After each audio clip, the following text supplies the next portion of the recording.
13 लाख करोड़ की वेल्थ है। अगर ये 1 करोड़ है, तो ऐसे इनके पास 13 लाख और करोड़ है। लेकिन जो लोग इनको नहीं जानते और ये उनके सामने आ जाए, तो लोगों को लगेगा कि वो किसी नॉर्मल अंकल के सामने है। इनके पास इतने पैसे हैं कि अगर वो चाहे, तो दुनिया के किसी भी बड़े से बड़े होटल से सबसे महँगा खाना ऑर्डर करके खा सकते हैं। लेकिन फिर भी वो मैकडॉनल्ड्स का सबसे सस्ता बर्गर खाते, जो 100-200 रुपए का आता है, और 10 रुपए वाला कोक पीते। बिल गेट्स भी एक ऐसे इंसान है जो दुनिया के बड़े से बड़े होटल को पूरी तरह खरीद सकते, लेकिन अक्सर वो मामूली से होटल की लाइन में खड़े होकर खुद से खाना ऑर्डर करते हैं। फिर मार्क जकरबर्ग, जिनकी वेल्थ 18 लाख करोड़ की है, मतलब वॉरेन बफेट से भी ज्यादा है, फिर भी वो कोट पैंट भी नहीं पहनते। हर रोज वही सेम ग्रे कलर की टी शर्ट और जीन्स में दिखते। तो इन तीनों लोगों में बहुत सारी चीजें कॉमन है। सबसे पहले तो ये कि इन तीनों के पास बहुत सारा पैसा है, इतना जो हम इमेजिन भी नहीं कर सकते। लेकिन उसके मुकाबले ये कुछ भी शो ऑफ नहीं करते। और सबसे इंटरेस्टिंग कॉमन चीज इन तीनों की ये है कि इनकी वेल्थ यानी कि इनकी दौलत वक्त के साथ साथ बहुत ही ज्यादा स्पीड में ग्रो होती जा रही है। तो एक तरफ इनकी वेल्थ काफी स्पीड में ग्रो हो रही है, और फिर भी ये वही सिंपल लाइफस्टाइल फॉलो करते हैं जो वो तब फॉलो करते थे जब इनके पास कुछ भी नहीं था। तो एक सवाल आप लोगों के मन में आता होगा कि जब इन लोगों के पास इतना सारा पैसा होता है, तो वो उसे दिखाते क्यों नहीं है, या खर्चा करके एंजॉय क्यों नहीं करते? इतने पैसे कमाने का मतलब ही क्या है? तो अमीर लोगों के इसी सीक्रेट को हम आज की वीडियो में डिटेल में डिस्कस करेंगे। तो वीडियो को एंड तक जरूर देखना और इसे लाइक जरूर कर देना, ताकि यूट्यूब आपको ऐसे इंपॉर्टेंट वीडियोस और शो करेगा। और चैनल को सब्सक्राइब करना मत भूलना, क्योंकि आपके लिए ऐसे वैल्यूबल वीडियोस में लाता रहूंगा। तो सबसे पहले रीजन को समझने के लिए मैं आप लोगों को एक बहुत ही बढ़िया सा एग्जांपल देता हूँ। मॉर्गन हाउसल अपनी बुक साइकोलॉजी ऑफ मनी में लिखते हैं कि जब वो यूएसए के एक रिच इलाके लॉस एंजलिस में थे, तो वहां पे उन्होंने एक बहुत ही यंग लड़का देखा, जिसको वो रॉजर कहते। वो एक बहुत ही महंगी पॉश कार चला रहा था, और वो चीज़ ऑब्वियसली लोगों का अटेंशन ग्रैब कर रही थी, क्योंकि उतनी कम एज में किसके पास इतनी महंगी कार होती है। लेकिन फिर एक दिन वही लड़का एक पुरानी सस्ती सी होंडा कार में आया, और फिर वो वही कार में काफ़ी दिनों तक दिखा। तब मॉर्गन हाउसल ने उस लड़के से पूछा कि तुम्हारी वो महंगी वाली पॉश कार को क्या हुआ? तब वो लड़के ने कहा, अरे उसको तो बैंक वाले उठा के ले गए, लोन का पेमेंट नहीं किया था ना, इसीलिए। और ये बोलते वक्त उसके चेहरे में जरा सी भी शर्म या रिग्रेट नहीं थी। उसने इस तरह से कहा जैसे ये उसका एक डेली रूटीन था। और तब मॉर्गन को रियलाइज हुआ कि दुनिया में रॉजर जैसे बहुत सारे लोग भरे पड़े, जो अपने आप को सिर्फ रिच दिखाने की कोशिश कर रहे हैं। और इससे हमको एक इंटरेस्टिंग चीज सीखने मिलती है कि अगर आप किसी इंसान को 40 लाख रुपए की एक बढ़िया सी कार चलाते हुए रोड पे देखते हो सकता है कि वो अमीर है, लेकिन एक्चुअली में आपके पास उस इंसान को लेके सिर्फ एक ही इंफॉर्मेशन है कि उसकी वेल्थ में से 40 लाख रुपए कम हो गए। यानी वो पहले जितना अमीर था, उससे वो अब और कम अमीर है। या फिर ये भी हो सकता है कि उसके ऊपर बड़ा सा लोन है, मतलब ना वो पहले अमीर था और ना ही अब है। वो बस उस कार को खरीदने के बाद और ज्यादा कर्जे में डूब गया है। और सच ये है कि जितने भी शो ऑफ करने वाले लोगों को आप देखते हो, वो सब इसी कैटेगरी में ही आते हैं।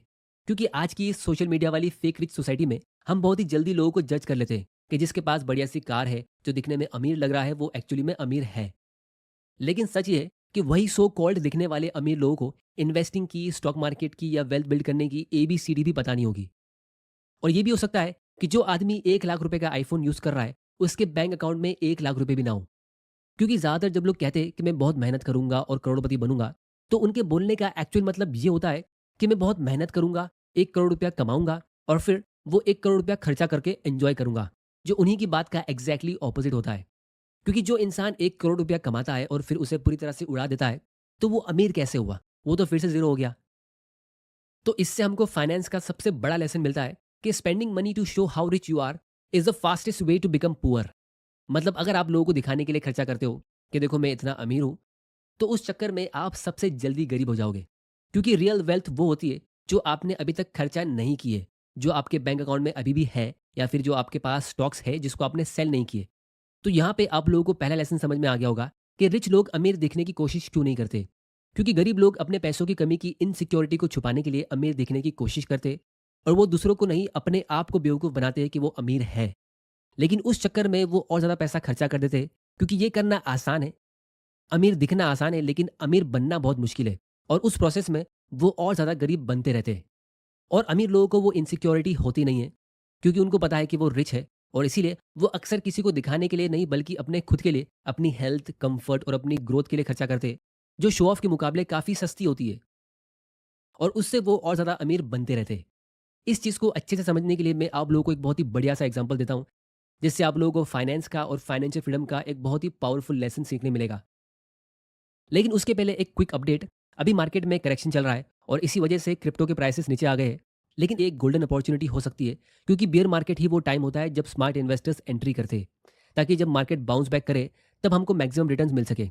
तो अगर आप भी क्रिप्टो में इन्वेस्ट करने का सोच रहे थे, तो आगे बढ़ने से पहले मैं थैंक यू बोलना चाहूंगा हमारे आज के पार्टनर कॉइनस्विच को, जो financial intelligence unit of India से रिकॉग्नाइज्ड है और 2 करोड़ से ज्यादा यूजर ने इस प्लेटफॉर्म पे अपना ट्रस्ट दिखाया है। और सबसे अमेजिंग बात, कॉइनस्विच अब दे रहा है 1% कैशबैक और पहले 30 दिन के लिए जीरो ट्रेडिंग फीस। कॉइनस्विच पर प्रूफ ऑफ रिजर्व यानी कि पीओआर भी मेंटेन किया जाता है। और कॉइनस्विच ने रिसेंटली कॉइनस्विच कैश लॉन्च किया है, जहां 600 करोड़ का रिकवरी फंड लॉन्च करा है, जो वजीर एक्स के अफेक्टेड यूजर्स को मदद करेगा to withdraw their affected funds. तो ये दिखाता है उनकी स्ट्रॉन्ग फाइनेंशियल हेल्थ को। तो इस ऐप की लिंक नीचे डिस्क्रिप्शन और पिन कमेंट में है, आप वहां जाके इसे चेकआउट कर सकते हो। Crypto products and NFTs are unregulated and can be highly risky. There may be no regulatory recourse for any loss from such transactions. तो कंटिन्यू करते हैं हमारी स्टोरी को। स्टोरी में दो फ्रेंड्स है, दोनों एक अपर मिडिल क्लास फैमिली में पैदा होते, जहां उनके डैड ठीक ठाक पैसे कमाते। दोनों अपनी एजुकेशन एक अच्छी स्कूल से कंप्लीट करते और फिर जब कॉलेज का टाइम होता है तो सनी को मेजॉरिटी लोगों की तरह महंगी चीजें खरीद के शो ऑफ करने का बड़ा शौक होता है, जिसको हम इंस्टेंट ग्रेटिफिकेशन बोलते हैं। मतलब उसको फौरन मजा चाहिए और इसीलिए वो अपनी सारी पॉकेट मनी नाइकी के शूज, आईफोन्स, महंगी बाइक और ऐसे एक्सपेंसिव गैजेट्स में खर्चा कर देता है जो दिखने में कूल लगते हैं। लेकिन दूसरी तरफ रॉकी थोड़े बहुत पैसे सेव करता है और ज़्यादा शो ऑफ नहीं करता है। तो शुरुआत में लोग रॉकी को आउट ऑफ फैशन और बोरिंग कहते थे, लेकिन रॉकी ने इस शो ऑफ वाले गेम में कभी हिस्सा लिया ही नहीं। और इसी तरह से रॉकी सेविंग्स करके पैसा इन्वेस्ट करता और सनी अपनी सारी सेविंग्स रिच दिखने में और कूल लगने में एंजॉय करता। फिर फाइनली काफ़ी सालों बाद सनी को कहीं से पता चलता है कि रॉकी तो एक मिलियनर बन गया है और उसने एक बढ़िया सा घर खरीद लिया है। लेकिन फिर भी वो वैसे ही सिंपल कपड़े पहनता है और सिंपल लाइफस्टाइल फॉलो करता है, जो वो कॉलेज के ज़माने में करता था। तब सनी रॉकी से पूछता है कि यार अब तो तू मिलियनर बन गया है, अब तेरे पास इतना पैसा है कि तू अच्छे कपड़े, गैजेट्स और अच्छी कार भी खरीद सकता है, तो भी तू गरीब नहीं होगा। फिर भी अभी भी तू इतना गरीब दिखने की कोशिश क्यों करता है? तब रॉकी उसको कहता है कि भाई बात यह है कि मैं गरीब दिखने की कोशिश ही नहीं करता हूँ, मुझे एक्चुअली में फ़र्क ही नहीं पड़ता है कि मैं लोगों की नज़र में कैसा दिखता हूँ। मेरे पास फाइनेंशियल फ्रीडम तो है, लेकिन उसका मेन रीज़न ये था कि मेरे पास पहले से ही मेंटल फ्रीडम है। मतलब मुझे फ़र्क ही नहीं पड़ता लोग मेरे बारे में क्या सोचते हैं। मैं अपनी कंफर्ट, फैमिली और अपनी वेल्थ को प्रायोरिटी देता हूँ और जो इनके लिए फ़ायदेमंद होता है मैं वही करता हूँ। तब रॉकी सनी को अपने घर का टूर करवाता है और जैसे ही सनी उसके घर में घूमता है तो उसको एक अलग ही लेवल का सुकून फील होता है।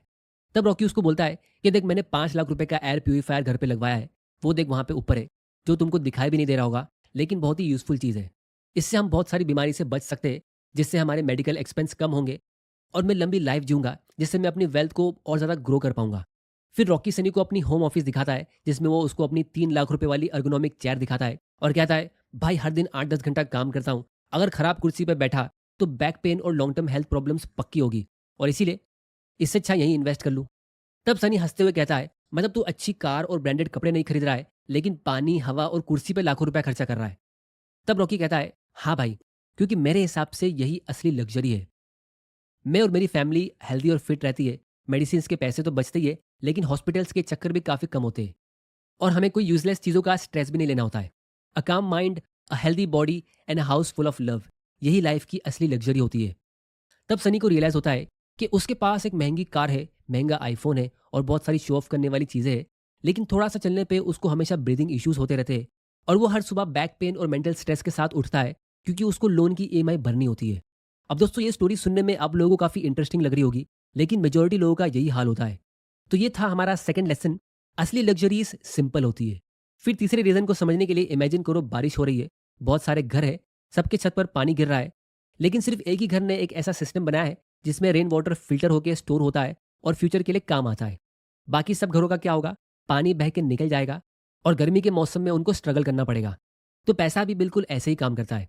मेजॉरिटी लोगों के पास जब पैसा आता है तो वो बिना सोचे समझे उसको वेस्ट कर देते हैं, लेकिन वेल्दी लोग एक प्रॉपर सिस्टम बनाते हैं, जैसे वो एसआईपी करते हैं, पॉलिसीज बाई करते हैं, बड़े बड़े स्टॉक इन्वेस्टमेंट्स करते हैं, सिर्फ डिविडेंड इनकम पे अपने खर्चे कवर करते हैं। तो उससे उनके पैसे सेव भी होते और कंपाउंडिंग के पावर से ग्रो भी होते रहते और फिर जरूरत के टाइम पे वो उनके काम आता है। क्योंकि पैसा सिर्फ एक ही लैंग्वेज बोलता है, आज तुम मुझे बचा लो, कल मैं तुम्हें बचाऊंगा, और आज तुम मेरी रिस्पेक्ट कर लो, कल मैं तुम्हें रिस्पेक्ट दूंगा। तो पैसों की बारिश शायद हर किसी के पास ना हो, लेकिन हर महीने हम कुछ ना कुछ कमाते जरूर होंगे। अगर आप एक सिस्टम बनाओगे, अपने पैसों की रिस्पेक्ट करोगे, तो सिर्फ अमीर दिखने के बदले आप एक्चुअली में अमीर बन पाओगे। तो ये था हमारा थर्ड लेसन, पैसा वहीं रुकता है जहां उसकी इज्जत होती है। अब दोस्तों, ये बात रिच लोग अच्छे से जानते हैं कि आप पैसों को कितनी तरह की लग्जरीज और एंजॉयमेंट के लिए यूज कर सकते हो, लेकिन ये पैसे का मेन पर्पस नहीं होता है।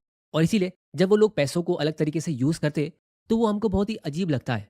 जैसे विराट कोहली 200-300 रुपया पर लीटर का एल्कलाइन वाटर पीते हैं, जो इम्यूनिटी और डाइजेशन के लिए काफ़ी अच्छा होता है। क्योंकि इमेजिन करो उनको किसी बड़ी मैच के दिन फीवर हो गया। हमको भी एग्जाम के दिन या किसी बड़े दिन सिर्फ टेंशन की वजह से फीवर हो जाता है। तो एक भी दिन अगर विराट कोहली बीमार हो गए तो उनका लाखों नहीं करोड़ों का नुकसान हो सकता है। रोनाल्डो अपने पर्सनल न्यूट्रिशनिस्ट और शेफ को लाखों करोड़ों में पे करते, जो उनके लिए ऑर्गेनिक और हाई परफॉर्मेंस डाइट मेंटेन करता है। और फिर वो यूजुअली एक मामूली से टी शर्ट और शॉर्ट्स पहनते हुए नजर आते हैं। और सबसे इंटरेस्टिंग और यूजफुल एग्जाम्पल मैं देता हूँ आप लोगों को वॉरेन बफेट का। उन्होंने काफ़ी सालों पहले एक सेकंड हैंड कैडिलैक बाइक की थी, जो इंडिया की मारुति स्विफ्ट के बराबर होती है, जो सिर्फ 10-15 लाख रुपए की आती है। और वो उसी कार को रोज़ यूज़ करते हैं ऑफिस जाने के लिए। ये एक बिलियनर है, लेकिन उनके पास एक प्राइवेट जेट भी है, जिसके लिए उन्होंने करोड़ों पे किए। 1989 में उन्होंने 6.7 मिलियन यूएस डॉलर से, मतलब लगभग 56 करोड़ पे करके अपने फ्रेंड्स की बात सुनकर एक प्राइवेट जेट खरीदा। लेकिन उसको इतने महंगे प्राइस पे खरीदने के बाद भी उसका मेंटेनेंस कॉस्ट और भी ज़्यादा था, जिसकी वजह से वॉरेन बफेट ने उस प्राइवेट जेट का नाम रखा इनडिफेंसिबल, क्योंकि वो उसके इतने हाई एक्सपेंस को जस्टिफाई नहीं कर पा रहे थे। लेकिन कुछ महीने बाद उनको उसके फ़ायदे नज़र आने लगे। उनका एयरपोर्ट में आना जाना और चेक इन करने का टाइम सेव हुआ, क्योंकि वो एक बिलियनर है और उनका हर एक सेकंड कीमती होता है। जिसकी वजह से उनको रियलाइज़ हुआ कि प्राइवेट जेट रखना उनके लिए एक इन्वेस्टमेंट है, क्योंकि पैसों से प्राइवेट जेट के ज़रिए वो अपने टाइम को सेव करते हैं और वही बचे हुए टाइम से वो और ज़्यादा पैसे कमाते हैं। और तब उन्होंने कहा था कि private aviation is about making time work for you. It is not about luxury, it is about leverage. यानी टाइम से आप पैसा कमाते हो। लेकिन अगर किसी पुअर माइंडसेट वाले इंसान को ज़्यादा पैसे मिल जाए, मान लो कोई लॉटरी से जीत के या किसी और तरीके से, जैसे अच्छी जॉब से, तो वो सिर्फ यही सोचता है कि अब रिच लोगों की तरह दिखना ज़रूरी है। और फिर वो फ़ौरन बिना सोचे समझे अमीर लोगों को कॉपी करेगा, जैसे प्राइवेट जेट, एक्सपेंसिव कार्स, लाखों रुपए की लग्जरी वॉच खरीदेगा। लेकिन उसके पीछे का साइंस नहीं समझेगा कि रिच लोग ऐसा करते क्यों है। रिच लोगों का हर एक सेकंड कीमती होता है और वो अक्सर जितना खर्चा करते, उससे ज़्यादा वो उसी दिन कमा भी लेते।